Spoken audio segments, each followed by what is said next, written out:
जय शहरा मंडळी. आधुनिक तंत्रज्ञान ही काळाची गरज आहे आणि खरंच एका दिवशी जरी काय आपली सगळी यंत्रणा जर बंद पडली ना तर खरंच खूप अवघड होऊन जाते. आता सगळी म्हणण्यापेक्षा आमची धाराची मशीनच बंद पडली, त्याच्यामुळं तर एवढं काय धारा काढायला त्रास व्हायला लागलाय काय विचारूच नका. आणि इकडं मग लवकरच गाई बांधून घेतलेल्या आहेत, कारण हातावर धारा काढायच्यात. आता हातावर धारा काढायचा म्हणलं थोडासा उशीर, म्हणूनच इकडं गाई कारवडी बांधून घेतल्यात. कारवडी आपल्या पांढऱ्या शुभ्र झाल्यात, कारण आज न स्वच्छ धुवून घेतलेल्या आहेत. आणि समर्थाला धार काढायची म्हणून समर्थाचा कालवा आहे.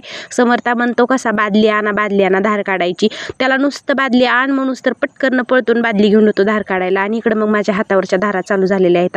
आता यांना हातावर धारा काढण्याची सवय नाही तर बघा कशा लात उचलतात, खणाखण लाता देतात.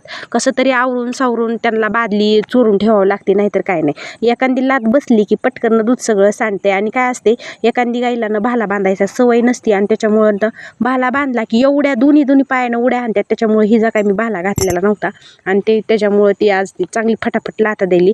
जरा व्यवस्थित आणि दमानाची जी धार काढलेली भेट. आणि इकडे बघा माझ्या धारा चालूच आहेत काढायला.